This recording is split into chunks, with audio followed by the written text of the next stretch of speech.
Ya marhaba. Mana birodarlar, Sha'bon oyini oxirlarida turibmiz. Roza tutamiz. Allohga hamdlar bo'lsin. Bu Ramazonga siz bilan bizni yetkazdi. 30 kun taravih o'qishlikka Alloh taolo bizga imkon bersin. Chunki qadri ne'matinda zavol, ne'matning qadri ana shu ne'mat zavolga yuz tutganda bilinadi. Ne'matni yo'qotib qo'yganimizdan keyin qadriga yetamiz. Endi duo qilaylik, Alloh taolo mana shu 30 kun rozani tutib, taravihni masjidlarda o'qishlikka Alloh o'zi muvaffaq qilgan bo'lsin. Bugungi mavzuyimiz Ramazon fazilati haqida. Tabiiyki, 2 kundan keyin, 3 kundan keyin roza bo'ladigan bo'lsa, siz bilan bizga mana shu Ramazonga tegishli bo'lgan ma'lumotlarni bilib, bu oyning fazilati haqida xabardor bo'lishimiz kerak bo'ladi. Mana birodarlar, Sha'bon oyi nihoyasiga yetdi. Ummat uchun bashorat, xursandchilikni olib, muborak Ramazon kirib kelyapti. Muborak bo'lsin Ramazon. Biz ustimizga birodarlar, xayriyat, barakat, mag'firat hamda do'zaxdan ozod bo'lishlik oyi, Ramazon oyi kelyapti. Muborak bo'lsin. Bu muborak oyda Alloh taoloning rahmati va marhamati mu'minlarga serob bo'lib yog'ilib turadi. Kim mana shu oyning xayriyatidan mahrum bo'lgan bo'lsa, haqiqatan mahrum odam ekan. Chunki Alloh biladi birodarlar, keyingi Ramazonga biz yetamizmi, yo'qmi? Toat, mag'firat oyi, nur, hidoyat oyi, Qur'on tilovati bo'lgan, barakot bo'lgan oy birodarlar. Buni g'animat bilishimiz kerak. G'animat bilishimiz kerak. Albatta siz bilan biz mu'minlar bu oyni hurmati siz bilan bizni qalbimizda oliy, makonati ulug' birodarlar. Mana shu oyda butun olamlarga rahmat bo'lib Muhammad Mustafa sallallohu alayhi vasallam payg'ambar bo'lib yuborilganlar. Rasululloh sallallohu alayhi vasallamning mana shu oy kirganda sahobalarga bir bashorat qilib aytgan bir qancha hadislarni o'qiymiz. Bu oyning fazilati, bu oyda qilingan amallarning bir boshqa oydagi amallardan farqi bir qator eslab qo'yamiz. Chunki bu narsalarni doim biz eshitamiz har Ramazonda. Alloh taolo aytadi, Astagfirullah, "Fazakkir fa inna zikra tanfa'ul mu'minin." Eslating, eslatma bering, zero eslatma mu'minlarga foyda qiladi. Sizni ilm ahli ekanligingizni belgisi bor. Ya'ni siz ilm ahlidanmisiz, tolibi ilmmisiz? Belgisi shuki, 1000 marta eshitgan masalangizni 1001 marta eshitayotganingizda ham xuddi birinchi marta eshitayotgandek tinglab diqqat qilib o'tirgan bo'lsangiz, demak siz ilm ahlidansiz. Bu hadislarni eshitganmiz, bu hadislarni oyatlarni bilamiz. Bilasizlar. Lekin hozirgi aytayotgan oyatga muvofiq eslatma berish kimlarga foyda qilar ekan? Mu'minlarga. Payg'ambarimiz sollallohu alayhi vasallam marhamat qiladilar, Imom Ahmaddan bu hadis.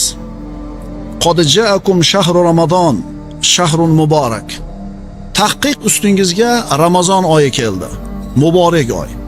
Iftaradallohu alaykum siyamahu. Alloh uning ro'zasini sizlarga farz qildi. Yuftahu fihi abwabul janna va yughlaqu fihi abwabul jahim. Bu oyda jannat eshiklari ochiladi. Jahannam eshiklari berkiladi. Va tughallu fihi shayatin. Shaytonlar bu oyda bog'lanadi. Fihi laylatun khayrun min alfi shahrin. Unda 1000 oydan afzal bo'lgan bir kecha bor, Qadr kechasi. Man hurima khayraha faqad hurim. Mana shunday muborak oyni xayriyatidan kim mahrum bo'lgan bo'lsa, haqiqatan mahrum bo'libdi. Ramazon muborak bo'lsin birodarlar. Intiqib siz bilan biz xursandchilik bilan kutgan muborak oy keldi. Bu kelayotgan oyni xursandchilik bilan kutib olish yoki unga siqilishlik ikkita narsaga bog'liq. O'lchov va tushuncha. Qilayotgan ishingiz haqida tasavvuringiz to'g'ri bo'lsa, shu ishni qilayotganingizda sizga u ish huzur beradi. Qiylanib topgan pulingizdan sadaqa beryapsiz. Qiylanib topgan pulingizdan zakot beryapsiz. Agar nima qilayotganligingiz haqida tasavvuringiz to'g'ri bo'lsa, u berishlik sizga huzur bag'ishlaydi, xuddi olishlik huzur bag'ishlaganidek. Demak, qilayotgan ishimiz haqida nima qilaylik? Qo'limizdagi telefonga zaryadka kerak. Kim bir marta, kim 2 marta zaryadka qiladi. Shu zaryadkasi tugab qolsa telefon o'chib qoladi. Siz bilan biz birodarlar, namozimiz bir kundagi 5 marta qilinadigan zaryadka. Dunyo bilan bo'lib, qalbimiz dunyoga berilib, siqilib, bo'g'ilib turgan paytimizda namozga kelsak, bir iymonimiz quvvat oladida zaryadka olib qolamiz. Haftalik zaryadka bor. Bu juma namozi. oyat, hadis, qissalar. Endi yillik bo'ladigan zaryadga bor. Bu nima? Ramazon ro'zasi. 1 yillik ozuqani olishligimiz kerak. Ramazon sabr oyi, birodarlar. Shuning uchun Alloh azza va jalla siz bilan bizga Ramazon ro'zasini buyurdi. Allohga kerakmi biz ro'za tutishimiz? Kerak emas. Nimaga buyurdi? Har bitta buyruqning orqasida hikmat bor. Har bitta shariatimizda qaytarilgan, man qilingan ishni, shu man qilinishligida hikmat bor. Payg'ambarimiz sollallohu alayhi vasallam aytadilar: "Man lam yada qawla zur va amala bihi, falaysa lillahi haja fi an yada ta'amahu va sharabahu." Kim ro'za tutgan odamlarni ishlatyapti payg'ambarimiz? Kim yolg'on gapni to'xtatmasa ro'za tutib turib va mana shu yolg'on gapga bo'lgan amalni to'xtatmasa, bu odamni yemay ichmay qo'yganini Allohga keragi yo'q. Birodarlar, ro'zadan maqsad yemay qo'yish, bir qator organizmni rohatlantirish, bir qator bir nima qilish, shlaglarni chiqarish emas. Astagfirullah. Ya ayyuhallazina amanu kutiba alaykumus siyamu kama kutiba alal ladina min qablikum la'allakum tattaqun. Ey iymon keltirganlar, sizlardan avvalgi ummatlarga farz qilinganidek, sizlarga ham ro'za tutishlik farz qilindi. Maqsad nima edi? La'allakum tattaqun. Shoyat taqvodor bo'lsanglar. Ro'zadan maqsad taqvo. Ro'zadan maqsad taqvo. Uyqusi yaxshi odamlarning rashodini qarang. Peshinda o'qib turib bitta tashlasam, asrgacha uxlaydi, qoyil. O'zi bir hisobda yaxshi, bunaqa odam uxlagani yaxshi, chunki o'g'il bo'lsa gunoh qilgandan ko'ra telefon o'ynab, har xil narsani ko'rib. Nima qilgani yaxshi? Uxlagani yaxshi. Lekin birodarlar, u ro'zadan maqsad uxlashmasda. Bizni ro'zamiz o'sha sahobalarning hayotidagi bo'lgan ro'za bilan taqqoslasak, bizni ro'zamiz uyqu va ovqat oyi. Birodarlar, ro'za tutishdan maqsad kelinlar ertamandan kechgacha oshxonada qolib ketmasin. Boshqa oyda yemaydigan ovqatlarni qilib yeymiz. Nima demadinglar? Kelinglar o'sha kelinlarga ham ozgina fursat beraylik. Chunki ro'zadan ko'zlangan maqsad la'allakum tattaqun. Shoyat taqvodor bo'lsanglar. Ozgina narsa bilan, endi ro'zaning hurmati yo'qmi, domla? Hurmat nima bilan o'lchanar ekan? Dasturxondagi ovqatni hech chiqilligi bilan. Mana bu narsa noto'g'ri-da. Darsimizni boshida aytdik.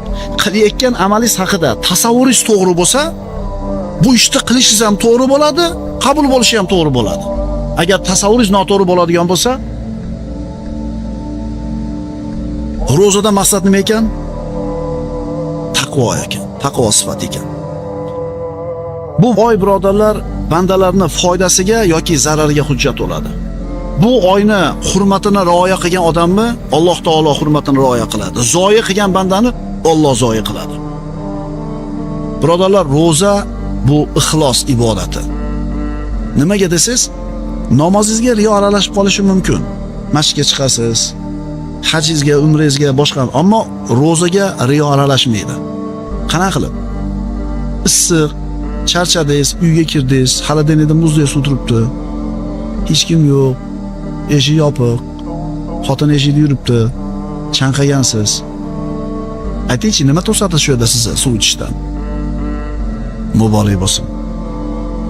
Muborak bo'lsin. Alloh taolo iymonni beribdi. Hech kim ko'rmayapti-da. Mana shu ixlos bo'ladi. Maza qilyapsizmi menaki ichmasdan? Yo ichib maza qilasizmi? Ichmay maza qilasizmi? Demak, Ramazon ro'zasi nima ekan? Bu ixlos ibodat ekan. Alloh azza va jalla mana shu oylarni aylantirib, qachon issiqda, qachon sovuqda Ramazon oyini bizga yuborib sinaydi. Mana shu sinov bilan siz bilan biz ajralamiz odamlardan. Shu sinov bilan siz bilan bizni qadrimiz yuksaladi Allohning nazarida. Mana shu sinov tufayli, imtihon tufayli jannatdagi darajamiz belgilanadi. Jannatga hech kimimiz amalimiz olib kira olmaydi. Siz bilan bizning amalimiz jannatga olib kirmaydi. Allohning rahmati bilan kiramiz. Unda amal nima uchun deyilsa, amal ana shu jannatdagi etajingizni belgilashlik uchun. Astagfirullah. Alif lam mim. Ahasiban nasu an yutraku an yaqulu amanna wa hum la yuftanun. Alloh taolo so'rayapti. Alif lam mim.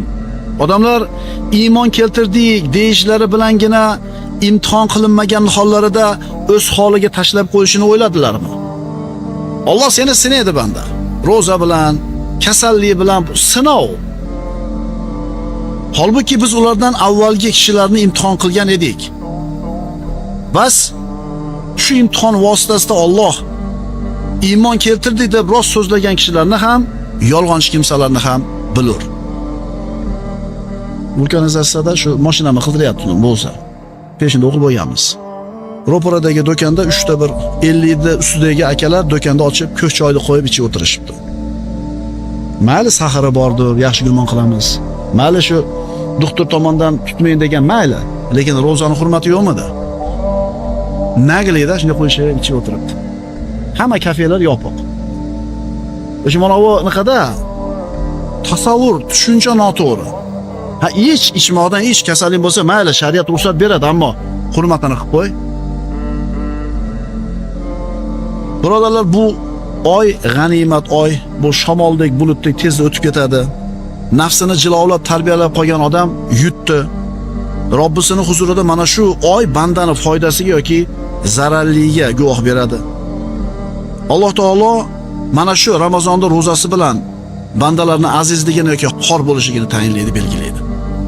Bu oy bizning foydamizga yoki zararimizga hujjat bo'ladi. Ramazon keldi birodarlar, muborak bo'lsin. Biz ro'za deb aytadigan narsa arab tilida as-savm deyiladi. Savm Ramazon, Ramazon oyining ro'zasi. Savm lug'aviy ma'nosi kishi ikki shahvatini tiyishligiga aytilinadi. Ya'ni qornini va farjini. Mana kimdir kasal, kimdir betob tutmasligi yoki safarda yurganligi sababli ro'zadan bir ma'zur bo'lishi mumkin. Lekin Alloh taolo aytadi: "Va antasumu khayrun lakum in kuntum ta'lamun." Endi agar bilsanglar, tutganinglar o'zingizlarga yaxshi deyapti Alloh. Kasal odam tutmaydi. Ammo safarga chiqqan odamchi? Masalan, hozirgi safarlar avvalgi zamondagi safarlarda emas. Turkiyaga borsin, Xitoyga borsin, Dubayga borsin, tijorat bilan gastinsada yotadi. Konditsioner bor. Hatto ayrim shu boshqa mamlakatlardagi odamlar shu darajada o'lchov tushunchasi buzilganligidan musulmon obod yurtda yashaydi. Ramazon oyida safarga chiqishib olar ekan. Nima qilmasligi uchun? Nima deb o'ylaysizlar? Ramazonda roza tutmagan odam keyin o'rniga qazosini tutib beradi deb o'ylaysizmi? Qarang, Ramazonni yuk, mashaqqat, mehnat deb o'ylayapti. O'zi biz xursandchilik, sharaf deb qabul qilardik-ku. Ko'ryapsizlarmi? Qayerda yashashdan qat'iy nazar, kimlar bilan yashashdan qat'iy nazar, mana bu ikkita narsasi noto'g'ri bo'lsa, tushunchasi, o'lchovi, tasavvuri noto'g'ri bo'ladigan bo'lsa, shunday qilayotganlar ham bor. Lekin Alloh aytayapti: "Va antasumu khayrun lakum." Musofir bo'lgan chog'ingni ham tuta olasang, agar sharoiting bo'lsa, tutganing yaxshi deyapti. Hatto ana shu uzri bor odam, o'shadagi saharidir yoki suv ichib turish kerakdir, saharlikka turadi. Niyat qiladi. Og'zini yopadi. O'sha dori ichadigan joyigacha tutadi. Tushunyapsizlarmi ro'zani hurmatini? Endi boyaga biz aytayotgan choyda nagli ichib o'tirganlar, mana bu ikkita narsasi noto'g'ri. Keyingi Ramazonga kelasam, yo'qmi Xudo biladi. Har bitta ishning hikmati bor dedik shariatimizda. Agar ota bolasiga tishini yuvib ol bolam desa, u buyrug'ini bajarishi oson. Chunki bu buyruqni orqasidagi foydani biladi bola. Siz bilan bizga Alloh taolo zino qilma, o'g'illik qilma, tarozidan urma dedi. Uni orqasidagi hikmatni tushunamizda, bajarishimiz oson. Endi siz bilan bizga buyurilgan buyruqni orqasidagi hikmatni tushunmasak, bajarishimiz qiyin bo'ladi. Endi ota bolasiga tishini yuv desa, orqasidagi foydasini tushungani uchun oson itoat qiladi. Endi tayyor turgan ovqatni qonni ochib turganda bolam yema desa, nimaga deydi? Nimaga deydi? Yana qaytarib aytaman. Siz hikmatini tushungan ishni, buyruqni bajarish oson bo'ladi. Ammo siz hikmatini tushuna olmasangiz, qiyin bo'ladi. Endi sizni nima majbur qiladi kunduzida och qolishlikka, chanqashlikka, joningizni, nafsingizni qiynashlikka nima majbur qiladi? Iymoningiz. Iymoningiz nima deyapti? Modomiki Alloh taolo shu ishni qil dedimi? Demak, buning orqasida ulkan katta bir foyda hikmat bor. Robbingizga bo'lgan iymoningiz sizni ovqatdan to'sadi. Tushunarlimi? Yana qaytarib aytaman, muborak bo'lsin, bu iymon bu. Hech kim ko'rmayapti. Ha, tutdim deb qo'ysangiz kim bilib o'tiribdi? Tiling chiqarchi deydimi? Qayerdan biladi? Bu faqat mo'min odam qiladigan ixlos ibodati, sabr ibodati. Orqasidagi hikmatni siz bilan biz tushuna olmasak ham, bo'yin sunayotganligimiz siz bilan bizni Allohga bo'lgan iymonimizni, ishonchimiz alomati. Inson o'zini, nafsini isloh qilishligida, sulugiyatini tuzatishda ro'zani birodarlar ahamiyati katta. Shuning uchun juda ko'p amallar mana shu ro'za tutishlik bilan gunoh bo'lgan amallar kafforat qilinadi. Mana hikmatlaridan bittasi.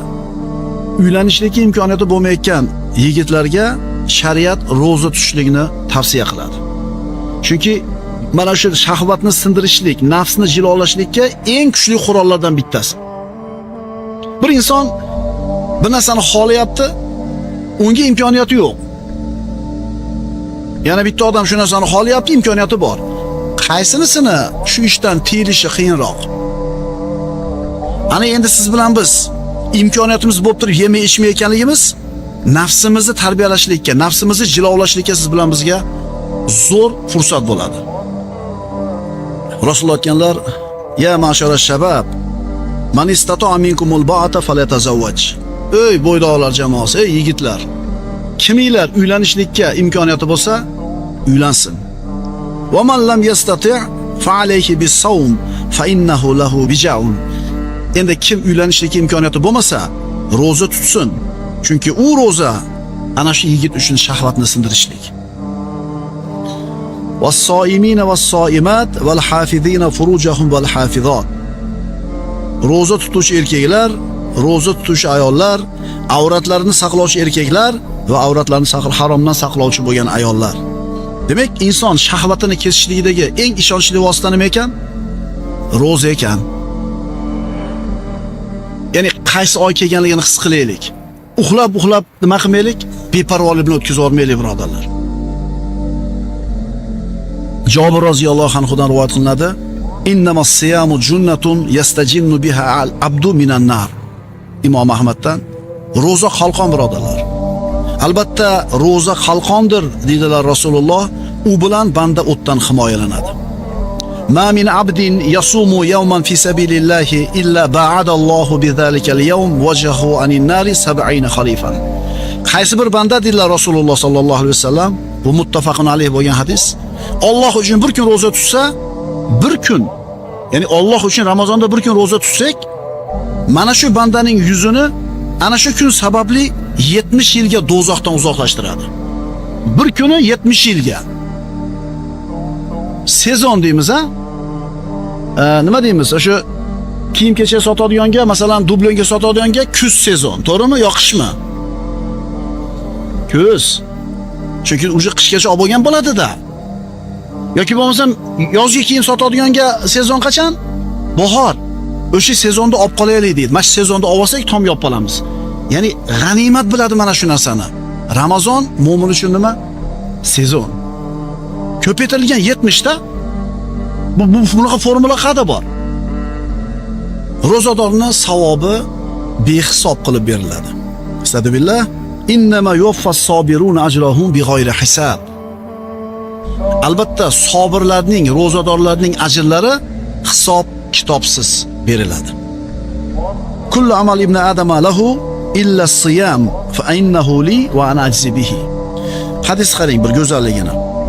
Alloh taolo aytayaptiki, odam bolasining hamma qilgan amali o'zi uchun.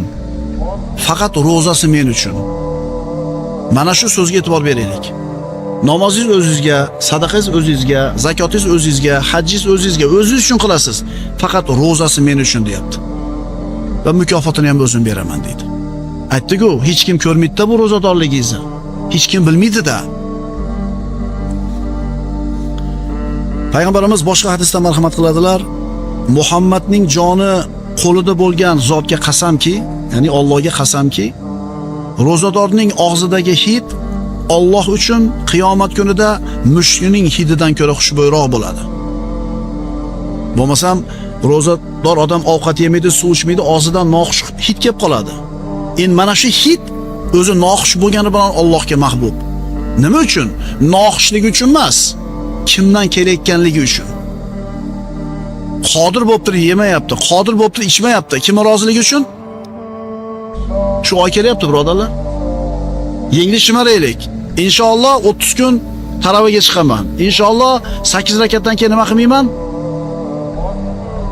Ro'zadorning ikki xursandchiligi bor. U ikkisi bilan xursand bo'ladi. Iftor qilgan paytda bilasizlarmi shu xursandchilik bor? Xudoga shukr yetkazib oldim. Xursandchilikmi? Endi buni egizak xursandchiligi bor. Robbisiga ro'baro bo'lgan kunda shu tutgan ro'zasidan xursand bo'ladi. Hozir aytdik, bu ajablanarli ish emas, chunki ro'zador bu Allohga bo'lgan iymonidan tutadi va o'zini sabrini shu bilan mustahkamlaydi. Ro'zadorlar Alloh ularning gunohlarini mag'firat qilib, o'zini jannatiga kiritadi. Alloh taolo marhamat qiladi. Astagfirullah. Was-soimina was-soimat val hafizina furujahum val hafizat vaz-zakirina Alloha katiran vaz-zakirat a'adda Allohu lahum mag'firatan va ajran azima. Qiyomat kunida birodarlar, ro'za o'zining egasini shafoat qiladi. Shafoat degani nima degani? Yo'la borish. Bu bizdan da borish. Kirgizib oling, bizdan deb qo'yamiz. U qormaq o'tkazing deymiz. Demak, shunda yo'la borish. Akalar, hammamiz varzuquna shafaatahu yawmal qiyamah deb duo qilamiz. Rasulullohning shafoatini bizga rizq qilib bergan. Biz o'sha o'ta olmay turganda, qiylanib turgan paytimizda payg'ambarimiz kelib turib, "O bizdan bo'ldi, o'tkazib olinglar" deydi. Ro'za sizni shafoat qiladi. Yo'laydi. Payg'ambarimiz aytadilar, Imom Ahmaddan bu hadis: "As-siyamu val Qur'anu yashfi'an lil abdi yawmal qiyamah." Qur'on va ro'za qiyomat kunida shu ikkala amalni qilgan bandani shafoatiga oladi. Taravadan chiqib ketayotgan ukalar 8 rakatdan, mayli, o'zi taravih sunnat, o'qimagan odam gunohkor bo'lmaydi. Ammo chiqib ketib qiladigan ishingiz bilan mayada turgan paytingizdagi qiladigan ishingizni taqqoslab ko'ring. Qiyomatda ro'za bilan Qur'on shafoat qiladi deyapti. Bitta harfiga 10 ta savob bor Qur'onni. Siz tashqarida nima qilasiz chiqib? Keling, niyat qiling, shu Ramazonda xuftondan keyin telefonni o'chirib tashab qo'yaman uyga. Masjidga telefonsiz kelaman. Shunda ro'za aytadi qiyomat kunida: "Ey Robbim, men bu bandani kunduzi taomidan, shahvatidan man qildim. Meni shafoat qildirgin" deydi. Qur'on deydi: "Uni tunda uyqudan man qildim. Meni unga shafoat qildirgin" deydi. Bas Alloh izn beradi, ikkalasi shafoat qiladi. Ro'za bilan Qur'on. Ro'za bilan Qur'on. Ro'za ixlos ibodati dedik. Qilayotgan amallarga shubha, riyo kirib qolishi mumkin, ammo ro'zaga kira olmaydi birodarlar. Hech kim ko'rmaganda ham Robbisidan qo'rqadi, ro'za tutadi. Nafsingizni qiynab, shanqab ichmayotgan paytingizda, qorningiz ochib yemay turgan paytingizda Alloh taolo aytadi-da: "Ey banda, sen meni taniysan. Meni yaxshi ko'rasan, o'shuning uchun tutyapsan. Meni ko'rib turishingizga iymoning komil, o'shuning uchun podvalga tushib ham ichmayapsan, tomga chiqib ham ichmayapsan." Bu qalbingizga huzur bag'ishlaydi, birodarlar. Ro'za jannatga olib boruvchi sabablardan. Ko'pchiligimiz bilgan hadis, albatta jannatda Rayyon deb nomlanadigan eshik bor. Undan faqatgina ro'zadorlar kiradi. 8 ta eshigi bor jannatda. Alloh bizga 8 alasiga yo'l bersin. Lekin bittasi ochilib qolsa yutdingiz. Mana shu Ramazon oyi, birodarlar. G'animat bilaylik. U eshikdan faqat ro'zadorlar kiradi.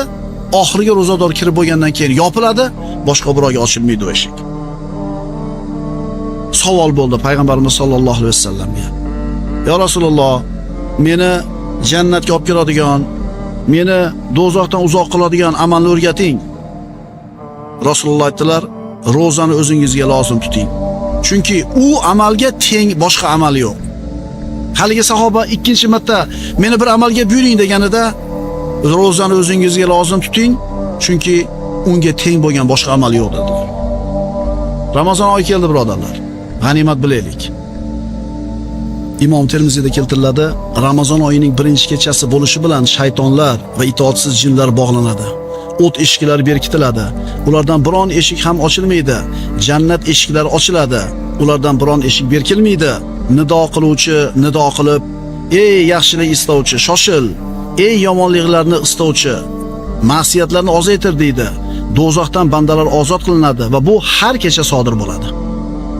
Darsimizning nihoyasida Talhat ibn Ubaydullohdan u kishi tush ko'rdi. Tushida jannat eshigining oldida turgan edi. Ibn Mojadan bu rivoyat. Payg'ambarimiz sollallohu alayhi vasallam oldiga ikkita odam kelib iymon keltirdi. Talhat ibn Ubaydulloh ko'rdi. Shu ikkalasi o'ldi. Bittasi ikkinchisidan ijtihodliroq edi. Yana jihodda shahid bo'ldi. Ikkinchisi 1 yil keyin o'tdi, oddiy o'lim bilan o'ldi. Endi mana shu ikkala kishini Talhat ibn Ubaydulloh roziyallohu anhu jannat eshigi oldida ko'rdi. Uchalamiz turgan ekanmiz deydi. Eshik ochildida birinchi bo'lib shahid bo'lib o'tgandi emas, ijtihodli bo'lgan odamda emas, 1 yil keyin oddiy o'lim bilan o'tgan kishini olib kirib ketdi. So'ngra qaytib chiqdi, yana ikkinchi boyagi odamni shahid bo'lgan odamni olib kirib ketdi. Uni qo'yib chiqqandan keyin senga hali bu yer mumkin bo'lmadi.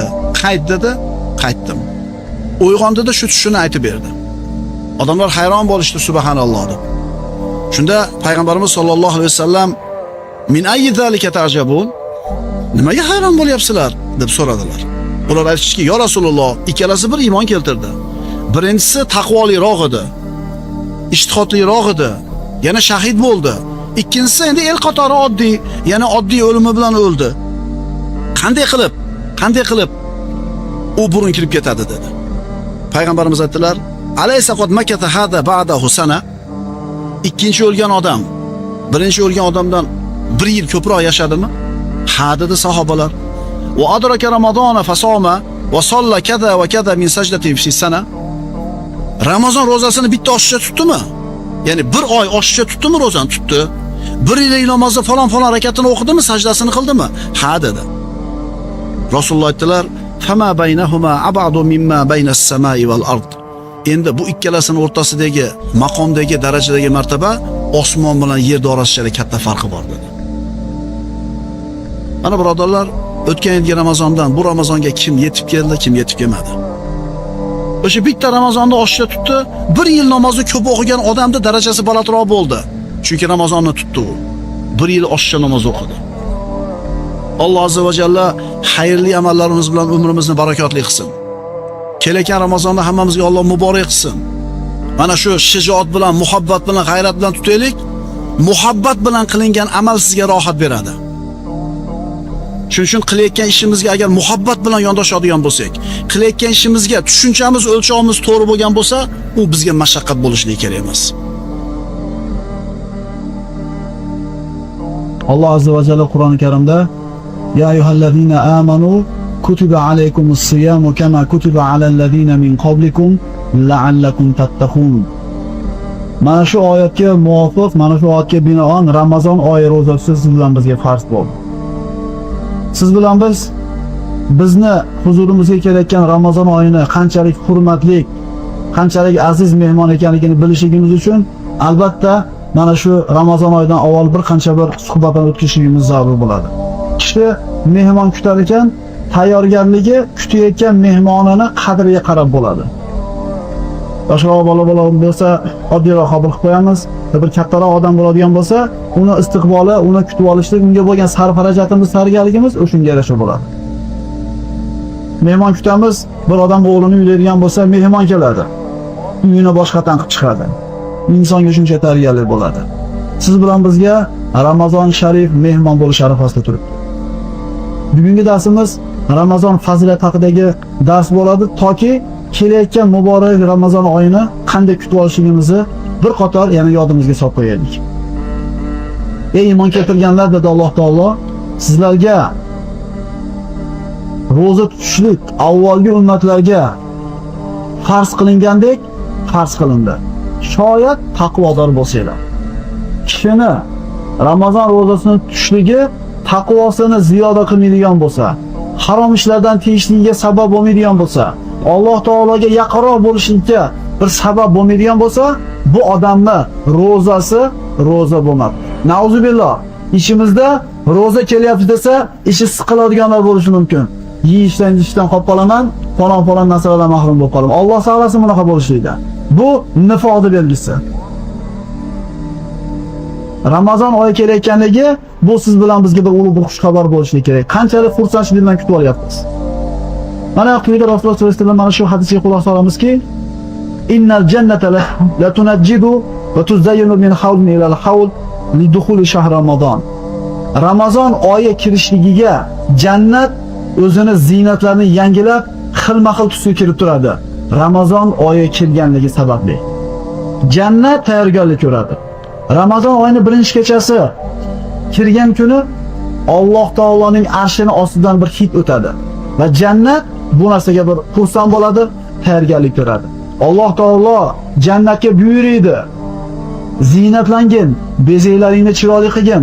Seni huzuringga meni ro'zamni tutib qiynlangan bandalarim keladi. Senga kirib rohatni yutishlari uchun." Rasululloh sollallohu alayhi vasallamdan juda ko'p hadislar bor. Mana shulardan birisini o'qiymiz. Rasululloh sollallohu alayhi vasallam aytadi, mana Imom Ahmad musnadlarida keltirgan: "Utiyat ummati fi shahri Ramazon khamsa hisolin lam tu'ta ummatun qablaha." Meni ummatim Ramazon oyida hech qaysi ummatga berilmagan 5 ta xislat bilan deydi, ne'matlandi deydi. 5 ta xislat bor, bu faqat meni ummatimga beriladi bu narsa Ramazonda. Birinchisi, la halufu famis soim atyaba indallohi min rihil misk. Musa alayhissalom qissasini gaplashganimizda Alloh taolo 30 kun roza tutishlikni farz qildi. Musa alayhissalomga tutishlikni buyurdi. 30 kun roza tutganda og'zidan hid kelishni boshladi. Va daraxtni bakidan yeb qo'ydi. Alloh taolo itoat qildi, yana 10 kun roza tutishlikni buyurdi. Demak, roza tutgan odamning og'zidan bir hid kelishligi tabiiy narsa, insonda tabiatda bor narsa. Endi kishi ro'zador bo'lib, og'zidan mana shunday bir hidni kelishligi bizning nazarimizda bir noqulay, noxush hid bo'ladigan bo'lsa, Alloh taolo uchun ro'zadorning og'zidan chiqqan hid mushk ambarli hiddan ko'ra yoqimliroq bo'ladi. Demak, sizda Allohga yoqadigan bir hid bor. Nima sababli? Ramazon ro'zasi tufayli. Qachon beriladi bu fazilat? Faqat Ramazon oyida. Mana shu oy kelyapti. Va tastagfiru lahumul malaikatu hatta yaftiru. Ikkinchi berilgan fazilat, to og'zini ochgunga qadar kishi ro'zador bo'lib yurar ekan, farishtalar gunohlarini kechirishini Allohdan so'rab turadi. Bir ish gapirib turib, tavba qilin degan, yaxshi gapga ham, yomon gapga ham farishta bir marta amin deb qo'yishdan qo'rqamiz. Bu yerda farishta bomdodda ozonidan shomda ozonigacha gunohingizni kechirishini Alloh taolodan so'rab turadi. Farishtalarning duosi ijobat. Tusafatu fiki maradatu shayatin. Shaytonlar Ramazon oyi kirganda zanjir band qilinadi.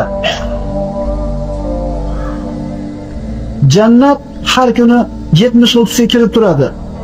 Jannat eshiklari ochiladi. Mana bir ayb ish qilib qo'ysak, endi hayotimizga olib kelmay ilojimiz yo'q. Bu hadislarda ko'p eshitganmiz.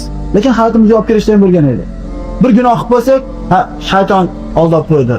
Shayton adashtirib qo'ydi. Shaytonga to'ngaveramiz. Mana birodarlar, Ramazon oyi kelyapti. Endi o'zimiz qolyapmiz.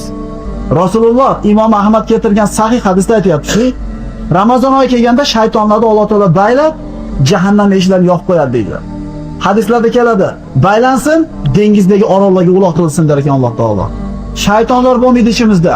Demak, endi sigaret tashamayotgan o'zimiz bo'lamiz. Namozga turmayotgan o'zimiz bo'lamiz. Gunoh ma'siyat qilayotgan o'zi endi to'nkab qo'yadigan hech kim yo'q. Mana endi musulmon kishi, erkak kishi o'zini erkakligini bir sinab olsinki, endi yakkama-yakka qoldingiz. O'zingiz va nafsingiz.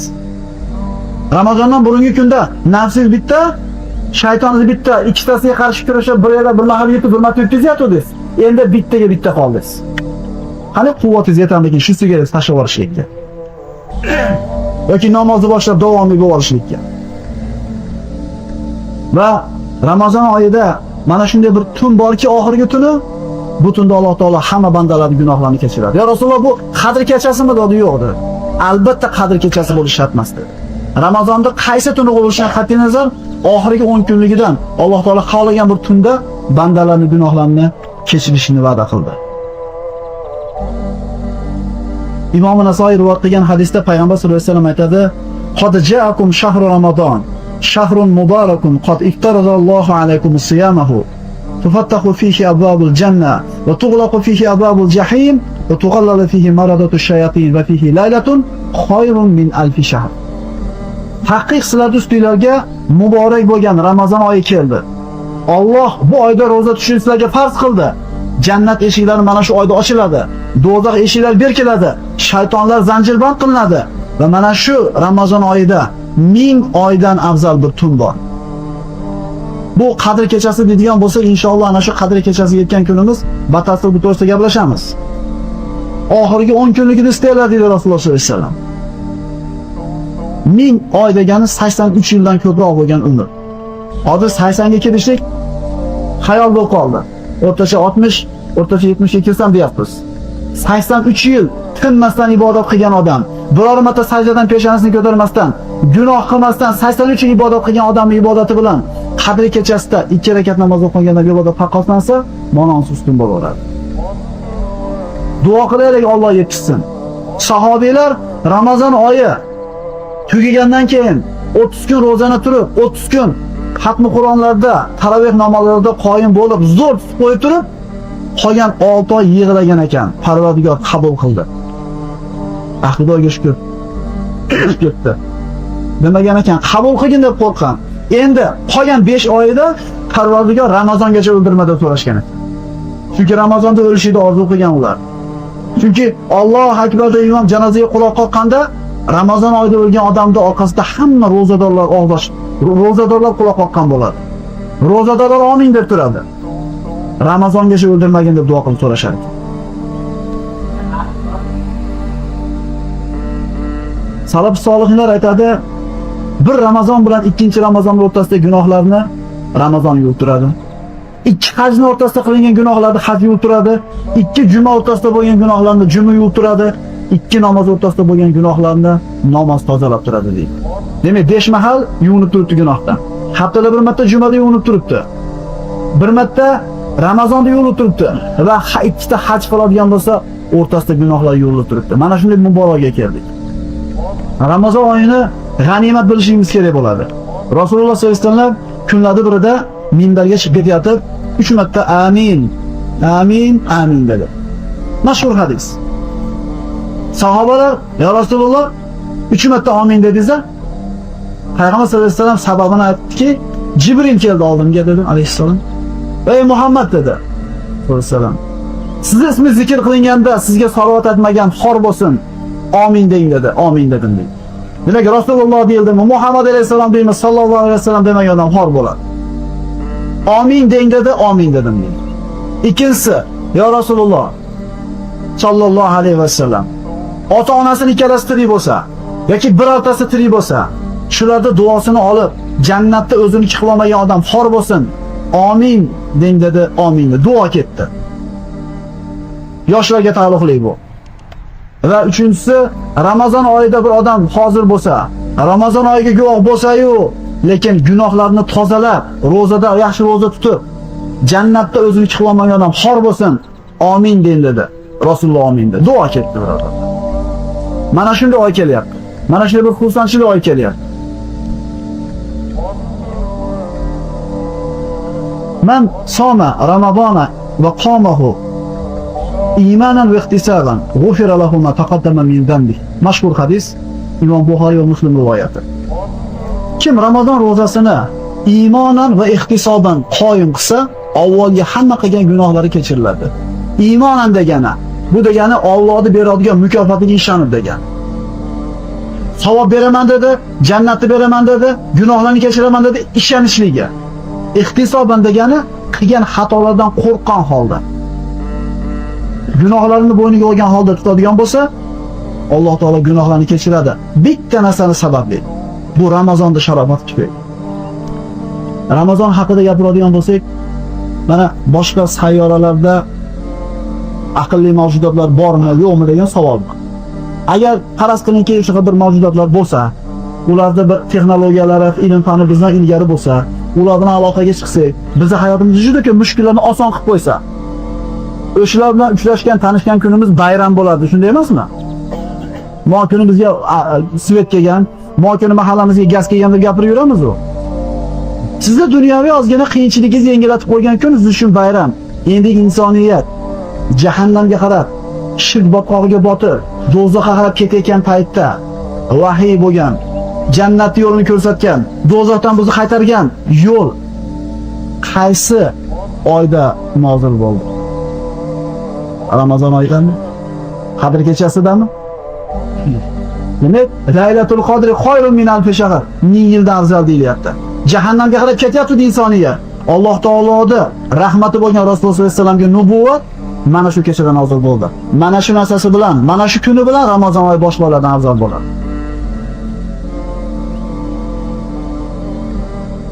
Imom Muslim rivoyat qilgan hadisda Ramazon oyida qilgan amallarimiz boshqa amallardan, boshqa oylardagi amallardan qanchalik fazilatligini bilsak bo'ladi. Qolollohu taala: "Kullu hasanatin ya'maluha ibnu Adam tud'af lahu min ashratin ila 700 zif illa sawm." Ro'zadan boshqa deyapti Alloh taolo. Ro'zadan boshqa odam bolasi qilgan amallar 10 baravardan 700 baravargacha savobi ko'paytirib beriladi. Faqat ro'za bo'ladi ishga kelmaydi dedi. Nima uchun? Ro'zasi men uchun. Buni mukofotini faqat o'zim beraman. Mana shuni mulohaza qilaylik shu yerda. Namoz o'qiyotganingizda ko'radi odamlar. Dunyo chiqmadingiz deydi. Hajga bormayapsiz deydi. Zakot bermadingiz deydi. Bizni hamma qilgan amallarimizni odamlar ko'radi. Faqat ro'za borki, bu ro'zani hech kim bilmaydi. Ana ro'za tutilib qo'yib turib, bir chekkaga o'tib, suv ichib olsangiz yoki ovqat yeb olsangiz kim bilib o'tiribdi? Ehtimol namozingizni oshnangizdan hijolat bo'lganligi uchun shqa o'qiyotgandirsiz. Ya'ni ixlosingizga putur yetadi. To'g'rimi? Hamma etakka pul tashlayotgan paytda hijolat bo'lganingizdan tashlayotgan bo'lishi mumkin. Yo aralashib qoladi bari odamlarda xursandchilik yorug'ligiga. Lekin ro'za haqiqiy ixlos bilan bo'ladigan ibodat. Chunki aytmaysizda keltirmang ro'zadorman. Sizni ro'zadorligingizni bilmaydi-da. Yolg'iz qolganingizda yeyishdan, ichishdan nima to'sayapti sizni? Aytingchi, odamlarga gapirma. O'shuning uchun Alloh taolo aytayaptiki, bandani tutgan ro'zasi faqat men uchun deydi. Mukofotini ham faqat o'zim beraman. Ramazon oyida qilingan ibodatlar nafl ibodat mana hadislarda keladi. Ramazon oyida qilingan bitta nafl ibodat boshqa oylarda qilingan farz ibodat savobini beradi. Qo'pol qilsak, kumushni narxi Ramazonda oltin narxiga barobar qoladi degan. Tushuntirib olyapmanmi? Boshqa mahalda 1 so'm sadaqa qilgan bo'lsangiz, 70 so'm yozilgan bo'lsa, Ramazon oyida qilgan 1 so'm sadaqangiz 7 million bo'lib yozilishi bor. Ramazon oyida qilingan nafl ibodatlarda savobi farz savoblarida yoziladi boshqa oyda. Endi Ramazon oyida qilgan bitta savobingiz-chi, boshqa oylarda qilgan farz amallarda 70 barobar savobidan ko'proq ziyoda bo'ladi. Demak, Ramazon musulmon odamning o'ljasi ekan. Sezon ekan. Bosib qolishlik kerak ekan. Savobli amallarni to'plab qolishlik kerak bo'lar ekan. Agar g'animatda bo'ladigan bo'lsa. Chunki mana ertaga indinga ro'za keladi deyapmiz. Juda ko'p boshimizdan o'tgan. Chiqib ketib, ro'za qaraymiz. 14 kun bo'libdi, men ro'za deymiz. Yoki ana shu hayit namozini o'qiyotganda qarang, 30 kundan nima o'tdi? Hali boshlangani yo'q. Tayyorgarlik ko'raylik. Rasululloh sollallohu alayhi vasallam Ibn Hibbon musnadlarda kelgan hadisda aytadi: "Tasahharu fa inna fis suhuri baraka." Saharlik qilinglar deydi. Albatta saharlikda baraka bor deydi. Endi ro'za tutishni o'zi yo'qsa. Hadislarda keladi, Alloh azza va jalla mana payg'ambar sollallohu alayhi vasallam aytadi, Alloh saharlik qilganlarni yaxshi ko'radi. Saharlik qilinglar. Hal bo'ladi-yu, turib niyat qilib yotib oladiganlar. Yoki bir niyat qo'yatda 10 da turadiganlar. U noto'g'ri bu. Payg'ambar sollallohu alayhi vasallamning sunnati sahar turishlik. Apetitingiz yo'q bo'lsa ham, yegan ish narsa yo'q bo'lsa ham turib bir piyola suv bo'lsa ham ichib niyat qilib qo'ying. Chunki payg'ambarimiz saharda baraka bor deyapti. Saharda turgan kishilarni Alloh yaxshi ko'radi. Farishtalar istig'for aytadi, salovat aytadi shu bandalarga. Kimga? Saharlik qilgan bandalar. La tazalu ummati bi khayrin ma ajjalu al-futur va akharu as-suhur. Men ummatim iftorlikka shoshilib turar ekan. Ya'ni birinchi vaqtida og'iz ochishga intilib turar ekan, ozon aytishiga va saharlikda ozon aytishiga taqab borar ekan, yaxshilikda bo'laveradi deydi. Demak, saharlikda oxirgi vaqtga olib borib, og'iz ochishda birinchi mahalda ochishlik musulmon kishini yaxshilikda turganligini alomat hisoblanadi. Mana boshqa oylarda qilingan savobli amallarni Ramazon oyidagi qilingan amallarga farqi bo'lgandek, Ramazon oyida qilgan gunohlarimizni boshqa oylarda qilgan gunohimizga bir xil bo'lmaydi. Savobi ko'pmi, demak gunohi ham ko'p bo'laveradi. Rasululloh sollallohu alayhi vasallam ikkita ayol g'iybat qilib turgan edi Ramazon oyida, chaqirdi. Oldilariga jonni qo'ydi, qayt qilinglar dedi. Qayt qildi, qon tupurishdi, go'sht tupurishdi. Payg'ambar sollallohu alayhi vasallam aytdiki, halol narsa bilan saharlik qilishuvdi, harom narsa bilan og'izlarini ochdi dedi. Hop, boshqa mahal. Endi qarangda, biz roza tutsak, yeyishdan, ichishdan aloqadan da tiyilamiz. Boshqa hamma gunohimiz ketaveradi. Bilasizlarmi? Ana shu ikkita ayolda payg'ambarimiz aytayapti, saharlik qilgan edi deyapti, lekin g'iybat qildi, roza ochilib ketdi deyapti. Necha marta ochaveramiz mana rozamizni bir kunda? Mana g'iybat degan darsda o'tdik-a? Bir o'zimizga bir vazifa bergan bo'ldik. Bir kun g'iybatsiz yashab ko'rishni. Necha marta rozamizni ochyapmiz, yana nima deb qo'yamiz? Insonga alam qilmaydimi? 30 kun roza tutayu, qiyomatga borib turib, men rozadorlardanman deb Rayyon degan jannat eshigidan kiraman desa kirgizilmasa. Chunki nimaga kirmaydi desa, saharlik qilgan to'g'ri, lekin ochavergan rozasini. G'iybat bilan, shikoyat bilan, ko'z zinosi, qo'l zinosi, til zinosi bilan. Alhamdulillah, yeyish ichishdan tiyilishlikni darsdan o'tyapmiz. Endi keyingi bosqichga o'tish kerak bo'ladi. Roza kelmasa o'tiryapmiz bu narsani. Eskini oxiroqda eshitib qolganda boshla qilsam bo'ladi ekan demaslik uchun boshla ketyapti darslar. Payg'ambar sollallohu alayhi vasallamdan sahih hadislarda keladi, musulmonni deydi, bugungi kuni kechagi kunidaqa bo'lmaydi. Ya'ni o'sish kerak degan musulmon. Endi ertangi kuni bugungi kundaqa bo'lmasligi kerak. Demak, ikkita ayol g'iybat qiluvdi, roza ochilib ketdi. Rozani birinchi kun e'tibor berib turaylik-da. Hali bilmasdan yeb qo'yib, besimizga tushib ketaylik deb qo'yamiz. Alloh ovqatlantirib deb chiroy tavil qilib qo'yamiz, ha? Alloh nima qildi? Taomlantirib. Endi g'iybat qilib qo'ysa unaqa bermaydi. Alloh g'iybat qildirib qo'ydi demaydi, navzbillah. Roza ochildi degani. Rozaga mana kishilarning rozasiga bir qaytadigan bo'lsak, quyidagi hadisga quloq solaylikki, yutallohu hadihil savoba liman yufattiru soiman. Payg'ambar sollallohu alayhi vasallam sahih hadislarda mana aytadi. Kim ro'zador kishini iftorlantirsa, bitta qulni ozod qilgan savob beriladi va gunohlari kechiriladi. Shunda sahobalardan ba'zilari ya Rasululloh, hammamiz ham qodir emasmiz-da bu qorni to'g'izgani desa, qorni to'g'izish degani albatta iftor qilib bo'ktirib chiqarish degani emas. Bir dona xurmoni bersa, bir ho'plam suvni tutsa, og'zini shu narsa bilan ochib olsa shu ajr bordir. Kim qodir emas aytingchi? O'sha olgan xurmoyizdan bir likop qo'shniga chiqarib yuboring, mana og'iz ochib qo'yiladi. Ana shu yerda nechta odam roza tutgan bo'lsa, o'shuncha odamni topgan savobiga ega bo'laverdingiz. Yana narigilarga kam bo'lib qolmaydi savobi. Ramazon oyi xayr saxovat oyi. Xayr saxovat bu atrofdagilarga emas, bu o'zimizga asli bilsak. Berganimiz bizniki, qolganiga javob beramiz.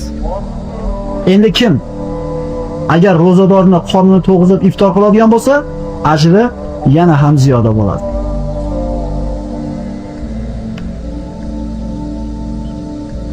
Ro'zadorlar 3 xil bo'ladi. Ro'zadorlar 3 xil bo'ladi. Mana diqqat qilib quloq solaylik. Bir odam ro'za tutadi, yemaydi, ichmaydi, aloqa qilmaydi. Bu hammaning ro'zasi. Bu ommaning ro'zasi. Hamma shunaqa ro'za tutadi, lekin boshqa ishlari ketaveradi o'z o'rnida. Ikkinchi, xos bandalarning ro'zasi. Bu ommaning ro'zasi dedik. Endi xos bandalarning ro'zasi.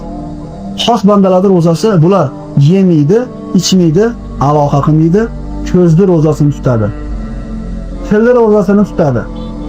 Qo'lni ro'zasini tutadi, oyoqni ro'zasini tutadi. Ya'ni mana shu a'zolarini harom qilingan gunohlardan tiyadi. Zo'ra bu o'zi ro'za doim bo'lish kerak edi. Ko'zimizni tiyishimiz kerak edi, tilimizni tiyishimiz kerak edi. Endi Ramazonda ham tiyomayotgan bo'lsak, bilmadik nima qanaqa. Demak, ommaning ro'zasi mo 3 ta narsa, xosdaning ro'zasi yemaydi, ichmaydi, aloqa qilmaydi, a'zolarni gunohini qilmaydi. Endi uchinchisi bor. xossatul xusus deyiladi. Bu xos bandalar bo'ladi. Bular yemaydi. Ramazon oyida kunduzi ichmaydi, aloqa qilmaydi, a'zolarini gunohlardan tiyadi va qalbni ro'zasini tutadi.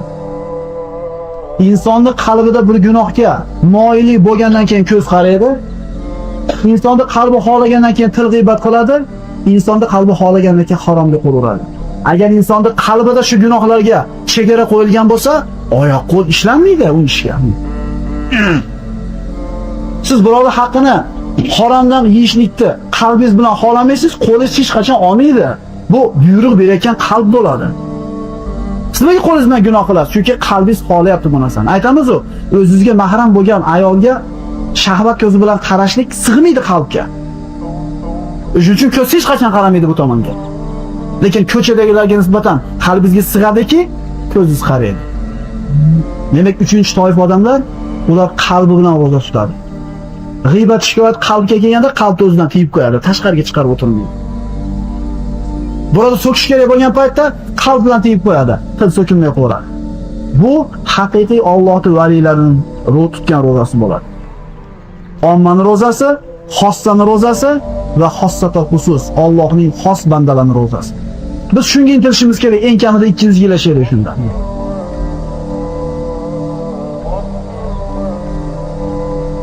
Qiyomat kunida tutgan ro'zalarimiz, o'qigan taravih namozlarimiz, Qur'onlarimiz bandaning ustida shafoatga o'tar ekan.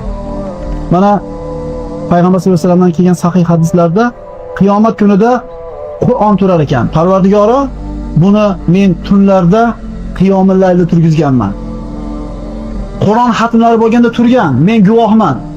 Saharlarda Qur'on o'qigan uyqusi kelgan paytda men guvohman. Meni shafaat berishlikka, shafaat qilishlikka izn ber, Alloh taolo ruxsat berar ekan. Ro'za kelar ekan, Parvardigoro, men guvohman.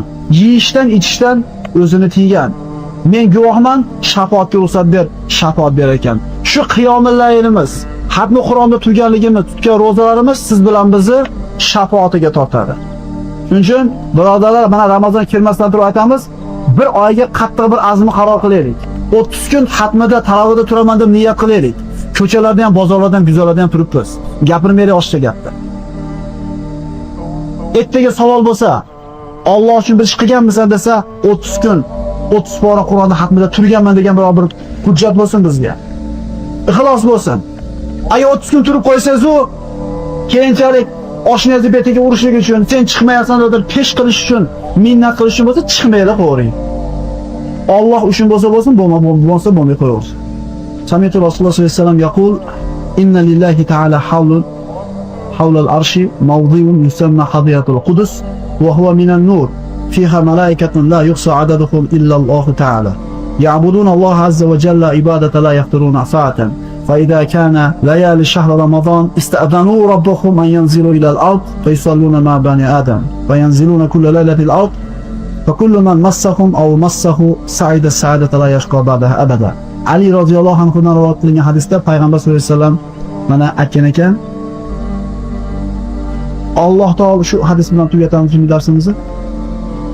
Inshaalloh mana shu Ramazonda har kunida ana shu ozondan bir 15 daqiqa bo'lgan shu bir mav'izalar bo'ladi. 8 rakatdan keyin bir 15 minut 20 minutlik ma'ruza bo'ladi.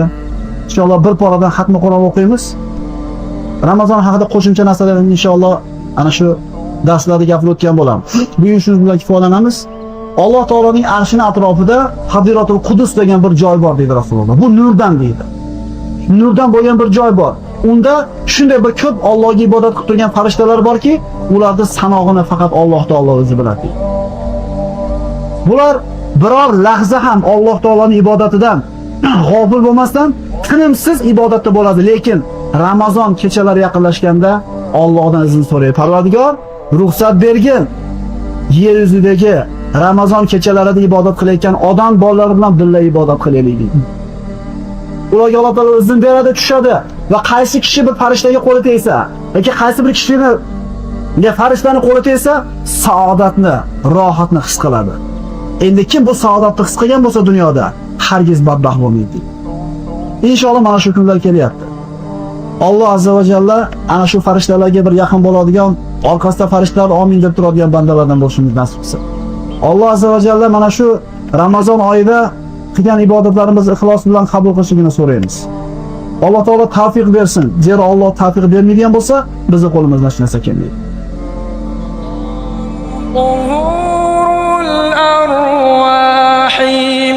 رمضان زمان الأفراح رمضان طهور الأرواح رمضان زمان الأفراح رمضان منال الإصلاح في الدنيا الناس وأخراها رمضان منال الإصلاح في الدنيا الناس وأخراها رمضان يكفر ما فرطا من خطأ الناس وما اختلطا رمضان يكفر ما فرطا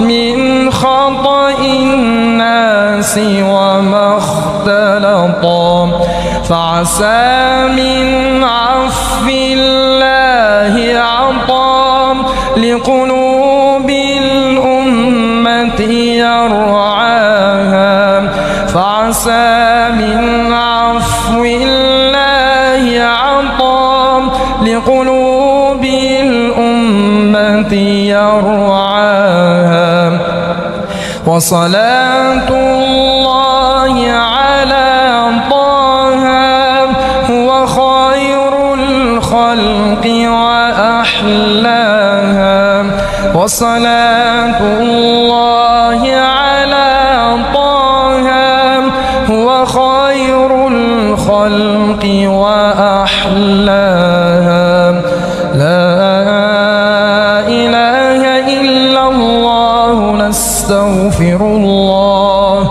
نسألك الجنة ونعوذ بك من النار